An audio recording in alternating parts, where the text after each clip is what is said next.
अस्सलामुअलैकुम everyone, I am doctor Shanza Tahir and आप देख रहे हैं डॉक्टर मोटिवेशन। जैसा कि हम इंग्लिश की पूरी सीरीज़ पर बात कर रहे थे, सीरीज़ ऑफ लेक्चर्स पर सारे rules one by one discuss करेंगे। तो that is our second lecture, जिसके अंदर हम कॉम्बिनेशन मिस्टेक्स पढ़ेंगे and that is from chemical grammar. तो अगर आप चैनल पर नए हैं तो जल्दी से चैनल को सब्सक्राइब कर दें। सबसे पहले हम वर्ड टू वर्ड कॉम्बिनेशन को देख लेते हैं।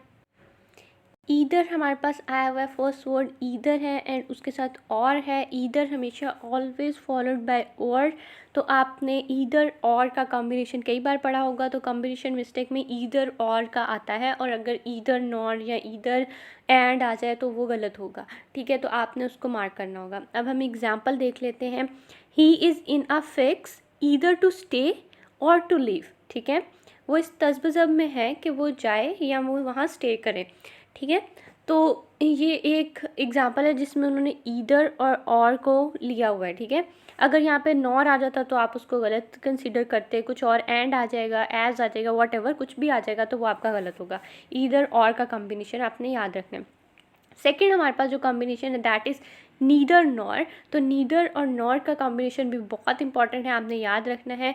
Their house is neither big nor small. उनका घर ना बड़ा है और ना छोटा है। ठीक है, मतलब मीडियम साइज़ है।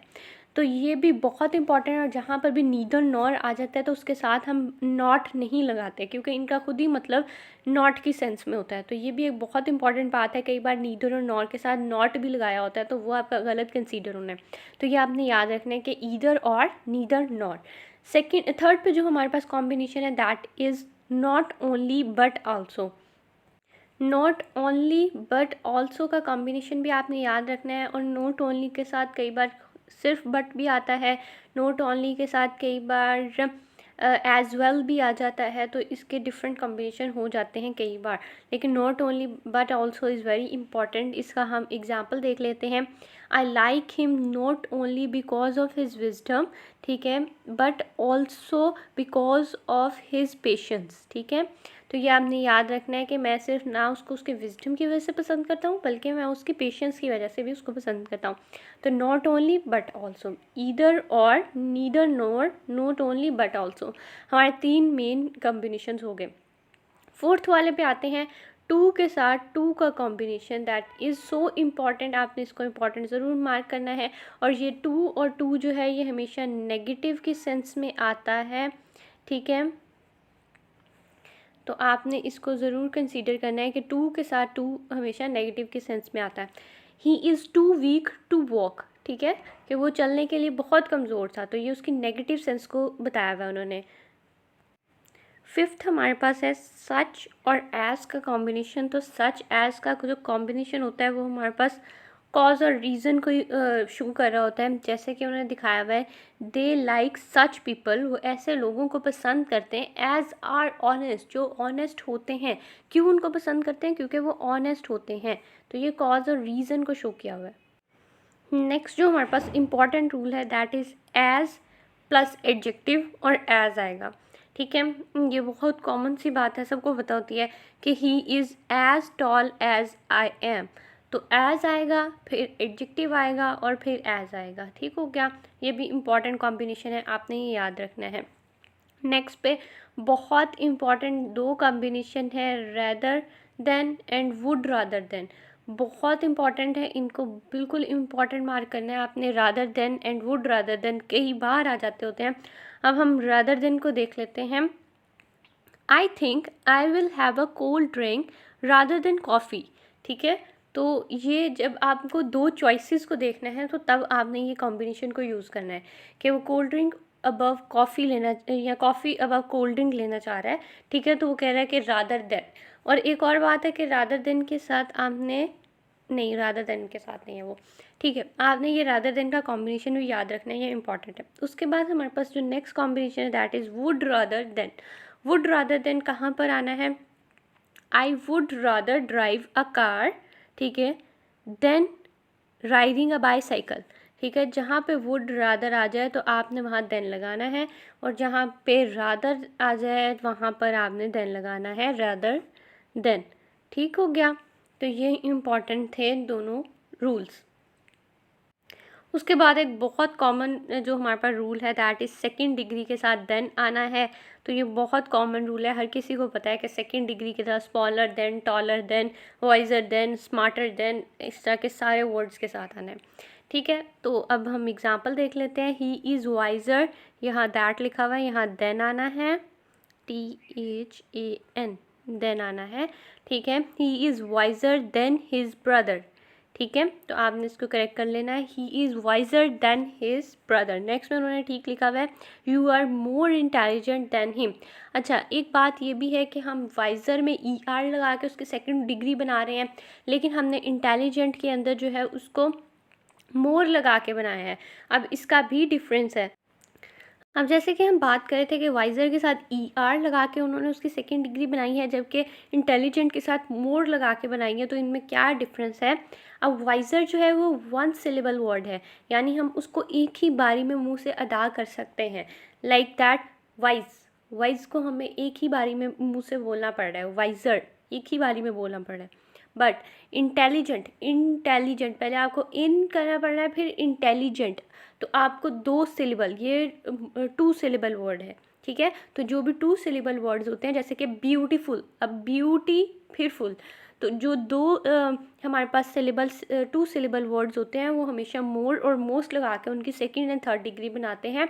एंड जो हमारे पास 1 सिलेबल वर्ड्स होते हैं उनको हमेशा ER और EST लगा के उसकी सेकंड एंड थर्ड डिग्री बनाते हैं। तो ये भी काफ़ी इंपॉर्टेंट रूल था, आपने इसको याद रखना है। नेक्स्ट पर जो हमारे पास रूल है दैट इज़ कि आपने दैट दा लगाना है एंड आपने थर्ड डिग्री यूज़ करनी है। थर्ड डिग्री के साथ बिगेस्ट, दी लॉन्गेस्ट। ठीक है, थर्ड डिग्री के साथ हमेशा द आता है। ठीक है, तो ये आपने बात याद रखनी है, कॉम्बिनेशन मिस्टेक्स में आती है। This is the biggest shop in are colony. ठीक है, तो ये आपने याद रखना है कि थर्ड डिग्री के साथ आपको दी लगाना है। नेक्स्ट जो हमारे पास मिस्टेक है that is not and but की। तो नॉट के साथ हमेशा बट आना है। I didn't come to take lunch but, ठीक है, नॉट आ गया है तो बट का इस्तेमाल किया हुआ है। ठीक है, तो यही जब I didn't come to take lunch but I am here to ask you about your health. ठीक है, तो नोट के साथ बट आता है, जहाँ भी आपको नोट आ जाए आपने बट लगाना है। नेक्स्ट पर जो हमारे पास रूल है that is both and between and all and among. That is very important rule, दोनों को आपने मार्क कर लेना है। ऑल अमंग आता है और बोथ बिटवीन आता है, बहुत इंपॉर्टेंट है, याद रखना है आपने। ठीक है, बोथ एंड बिटवीन आता है। Both the beggars divided arms between themselves. ठीक है, तो बोथ बिटवीन है एंड ऑल अमंग है। All the beggars divided arms among themselves. तो ये बहुत इंपॉर्टेंट है, ये बार बार रिपीट हो जाता है। Both between and all among, आपने ये याद रखना है। नेक्स्ट जो हमारे पास रूल आ जाता है दैट इज़ वेदर एंड और का रूल। तो वेदर और का रूल भी आपने याद रखना है। He seemed undecided whether to go or stay. ठीक है, तो ये बात भी इम्पॉर्टेंट है, आपने वेदर एंड और का रिलेशन भी याद रखना है। नेक्स्ट जो हमारे पास रूल है दैट इज़ दो एंड ऑल दो। उसके साथ या तो येट आता है या कॉमा से इसको सेपरेट किया होता है। तो बाज़ औक़ात कॉमा से ही सेपरेट होता है और कई बार वहाँ कॉमा नहीं लगा होता। इसको हम पंक्चुएशन मिस्टेक्स में भी पढ़ेंगे, तो वो आपकी मिस्टेक होती है, तो आपने उसके साथ कॉमा लगाना होता है। अब हम एग्ज़ाम्पल देख लेते हैं। Although the sun was shining, फिर कॉमा है, इट वॉजंट वेरी वार्म, और उसी को उन्होंने येट के साथ भी दिखाया हुआ है। Although the sun was shining yet it wasn't very warm. ठीक है, तो ये दो एंड ऑल्दो के साथ येट भी आ सकता है एंड साथ कॉमा भी आ सकता है, ये इंपॉर्टेंट था, आपने याद रखा। नेक्स्ट जो हमारे पास आता है that is other than and no other than. ठीक है, अदर देन के साथ भी अदर के साथ भी देन आता है एंड नो अदर के साथ भी देन आता है, तो ये आपने याद रखना है। इनकी मैं आपको एग्जांपल्स बताती हूँ। और देन एनी अदर, ठीक है, ये भी एक, जैसे अदर देन है और देन एनी आ जाएगा तो तब भी अदर आना है, तो ये आपने बातें याद रखनी है, ये इंपॉर्टेंट थी। अब अदर देन की हम एग्जांपल देख लेते हैं। I have never known him to behave other than selfishly. ठीक है, तो अदर के साथ देन का कॉम्बिनेशन है। नेक्स्ट एग्जाम्पल देखें, नो अदर देन के साथ जो एग्जाम्पल है, no other man is more powerful than my father, तो नो अदर को देन जो है वो रिलेट कर रहा है। ठीक हो गया। नेक्स्ट जो हमारे पास है that is than any other, तो देन एनी अदर के साथ आपने देखना है एग्जाम्पल को, he is taller than any other boy of the class, ठीक है, वो टॉलर है कि सब लड़कों से क्लास के, तो देन एनी अदर आ जाएगा। जब आपको सबके साथ आप रिलेट कर रहे हैं, एक इंसान को सबके साथ रिलेट कर रहे हो, तो तब देन एनी अदर आ जाएगा। और अगर आप दो को कर रहे हैं तो अदर देन या नो अदर देन इस तरह से आ जाएगा। नेक्स्ट हमारे पास रूल है, एनी के साथ नाउन है और साथ में आया हुआ है अदर देन, तो he has any ability other than cramming. ठीक हो गया। तो ये भी आपने याद रखना है कि अगर एनी के साथ कोई नाउन आया हुआ है, एबिलिटी इज़ अ नाउन और साथ में अदर देन आएगा। ठीक हो गया। नेक्स्ट हमारे पास रूल है no sooner than. No sooner than वाला रूल इंपॉर्टेंट है, आपने मार्क करना है इसको। इसकी एग्जांपल हम देख लेते हैं, no sooner had I closed my eyes than I fell asleep. अच्छा, एक और बात जो इम्पॉर्टेंट है नो सूनर की वो ये है कि नो सूनर के फ़ौरन बाद हेल्पिंग वर्ब आता है। No sooner had I closed, no sooner did we hear, तो ये भी इम्पॉर्टेंट रूल है, ये हम वर्ब वाले में भी पढ़ेंगे ये रूल। तो ये कई बार ये इस तरह से दे देते हैं कि no sooner we did hear the noise, तो आपने did we hear the noise करना है, क्योंकि उसके फ़ौरन बाद जो है वो वर्ब या हेल्पिंग वर्ब आया करता है। और इसकी कॉम्बिनेशन मिस्टेक में ये है कि नो सूनर के साथ हमारे पास हमेशा देन आता है। ठीक हो गया। नेक्स्ट जो हमारे पास रूल है वो है हार्डली एंड सिक्रेसली, तो ये भी बहुत इंपॉर्टेंट रूल है, इसको आपने इंपॉर्टेंट मार्क कर लेना है। Hardly when, scarcely when. Hardly और व्हेन और सिक्रेसली के साथ हमेशा व्हेन आता है, और इसका रूल और नो सूनर के साथ देन आता है। ठीक है। और हार्डली एंड सिक्रेसली के व्हेन के साथ एक और इम्पॉर्टेंट बात ये भी है कि इनके बाद भी हेल्पिंग वर्ब जो है जैसे कि हैड फ़ौरन बाद आ जाता है। वर्ब एंड हेल्पिंग वर्ब फ़ौरन हार्डली और सिक्रेसली के बाद आता है। हार्डली, सिक्रेसली, बियरली, बियरली भी आता है इसके अंदर। ठीक है। और व्हेन इसका जो है वो कॉम्बिनेशन वर्ड्स है, और इसके फ़ौरन बाद जो है वो हैड आया करता है। अब मैं आपको एग्जांपल बताती हूँ। Hardly had I reached the station when the train came. ठीक है। Scarcely had I reached the station when the train arrived. ठीक हो गया। तो आपने याद रखना है कि हार्डली एंड सिक्रेसली के साथ आपका व्हेन आता है कॉम्बिनेशन में, एंड उसके फ़ौरन बाद हेल्पिंग वर्ब भी आया करता है। नेक्स्ट हमारे पास रूल है एज सून एज, तो एज सून एज आता है, एज सून के साथ एज ही आता है कॉम्बिनेशन के अंदर, तो as soon as I arrived at the station the train came. तो एज सून एज ये मोस्टली लोगों को पता होता है, that is so simple rule, तो आपको ये पता होगा। नेक्स्ट हमारे पास जो रूल है that is as if and as though का रूल। एज इफ़ एज दो के साथ हमारे पास वर्ब भी आता है, एज इफ़ एज दो के साथ हमारे पास हैड बीन भी आता है, और एज इफ़ एज दो के साथ मोस्टली कभी कभी हमारे पास सेकेंड डिग्री भी आ जाया करती है। ठीक है। अब इसका रूल क्या है, एज इफ़ एज दो के साथ वर्ब तब आता है जब आपकी प्रेजेंट विश हो। जब आपकी प्रेजेंट विश होगी तो तब एज इफ़ एज दो के साथ वर्ब आना है, और अगर आपकी कोई पास्ट की विश है तो एज इफ़ एज दो के साथ हैड बीन आना है। ठीक हो गया।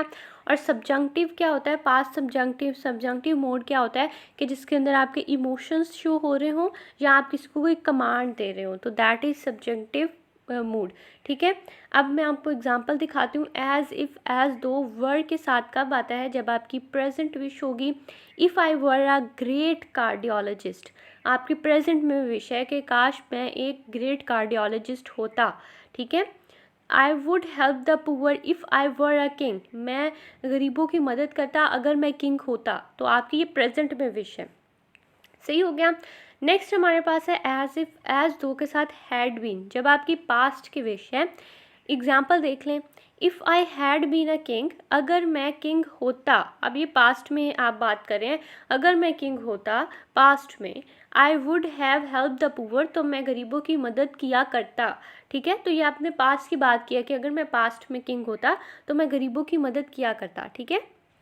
और प्रेजेंट में आपने बात की थी अगर मैं गरीबों की मदद करता अगर मैं किंग होता, ठीक है।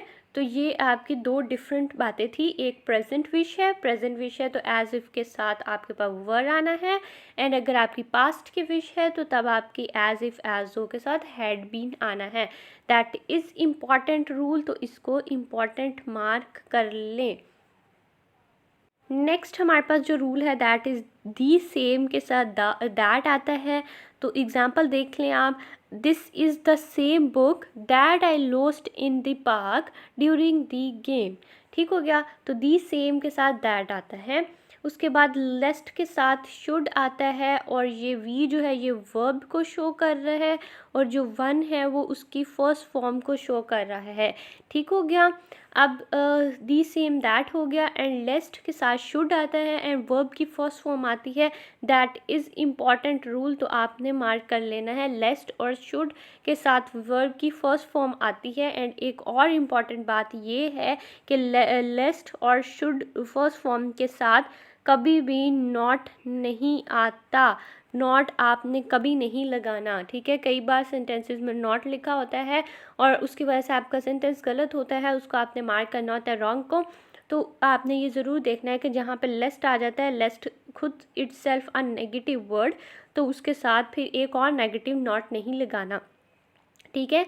लेस्ट के साथ हमारे पास शुड आता है एंड वर्ब की फर्स्ट फॉर्म आती है। एग्जाम्पल देख लें, work hard लेस्ट you should fail. अच्छा, एक और बात है कि शुड वुड कुड के बाद हमेशा वर्ब की फर्स्ट फॉर्म आती है, ठीक है। ये बहुत इंपॉर्टेंट बात है, आई थी मेरे एमटी कैट के अंदर कि हमारे पास वुड के बाद फर्स्ट फॉर्म था, तो वो वाला हमने सेंटेंस करेक्ट करना था। तो मुझे अभी तक याद है कि हमारे वुड के बाद फर्स्ट फॉर्म आनी है, तो आपने ये याद रखना है, ठीक है। लेस्ट के साथ शुड का कॉम्बिनेशन है। लेस्ट आ गया तो आपने शुड लगाना है, लेस्ट आ जाएगा तो आपने नॉट नहीं लगाना, एंड लेस्ट आ जाएगा और शुड आएगा तो शुड के बाद आपने वर्ब की फर्स्ट फॉर्म लगानी है। दैट इज़ इम्पॉर्टेंट रूल, आपने बहुत अच्छे से इसको करना है। नेक्स्ट वाला रूल देख लें, इफ़ के साथ है तो इफ़ के साथ जो है वो कॉमा आता है, तो आपने देख लेना है if he runs fast then comma है he will win the race, ठीक है। अच्छा, इसके अंदर एक और जो इम्पोर्टेंट बात दिखाई हुई है, जहाँ भी इफ़ आ जाता है वो हमारे पास होते हैं कंडीशनल सेंटेंसेस, ठीक हो गया, होते हैं कंडीशनल सेंटेंसेस। अब ये जो है ये हमारे पास फर्स्ट कंडीशनल सेंटेंस है, ठीक हो गया। अब फर्स्ट कंडीशनल में क्या होता है, सेंटेंस की एक तरफ जो है वो हमारे पास प्रेजेंट इंडेफिनिट आता है, यानी रन्स आ जाएगा, ठीक है। और दूसरी तरफ हमारे पास फ्यूचर इंडेफिनिट आता है, यानी विल शैल आ जाएगा। तो ये भी एक इम्पॉर्टेंट बात थी, मैंने आपको अभी से समझाती है। नेक्स्ट पर हम दोबारा इस पर बात ज़रूर करेंगे कंडीशनल सेंटेंसेस पर, लेकिन अभी आ रहा था तो मैंने आपको समझा दिया। नेक्स्ट पे उन्होंने एज इफ़ और एज दो की दो इम्पॉर्टेंट बातों को लास्ट में एलैबोरेट कर दिया है। मैं आपको ये समझाती हूँ कि ये किस तरह से है। एज़ इफ़ और एज़ दो जो है वो हमारे पास जब भी आते हैं तो वो पास्ट सब्जेक्टिव को शो कर रहे होते हैं। एंड एक बहुत इंपॉर्टेंट बात जो उसने बताई है, उसने कहा एज़ इफ़ और एज़ दो के साथ हमेशा वर्ब की सेकंड फॉर्म आनी है। वी वर्ब को शो किया हुआ है एंड टू जो है उसकी सेकंड फॉर्म को शो किया हुआ है। तो आपने ज़रूर याद रखना है कि शुड, वुड एंड कुड के साथ वर्ब की फर्स्ट फॉर्म आती है, एंड हमारे पास एज़ इफ़ एज़ दो के साथ वर्ब की सेकंड फॉर्म आती है। ये इंपॉर्टेंट बात है, आपने याद रखनी है। उसके बाद एग्जांपल देख लें, he looks as if he new the answer, तो उसने वर्ब की सेकंड फॉर्म शो की हुई है, ठीक हो गया। उसके बाद बी वाला देखें, बी वाले के अंदर उसने बताया हुआ है कि if the verb be directly follows as if, अगर एज इफ़ के फ़ौरन बाद कोई बी वर्ब आता है। अब बी वर्ब क्या होते हैं, is, am, are, was and were, these are be verbs, ठीक है। ये सारे बी वर्ब्स हैं। तो जब उसने कहा है कि एज इफ़ के बाद कोई भी बी वर्ब अगर आएगा तो वो हमेशा वर होगा regardless of the personal pronoun. जैसे हम ही शी के साथ इज़ लगाते हैं और हम दे और वी के साथ आर लगाते हैं, इस तरह से उसने कहा है कि कुछ भी आ जाए, ही शी आ जाए, दे वी आ जाए, आपने हमेशा एज इफ़ के बाद वर लगाना है। ये रूल उसने बताया हुआ है कि 2 रूल थे एज इफ़ के जो मैंने आपको एक्सप्लेन किए, बहुत इंपॉर्टेंट है, हमेशा याद रखना आपने।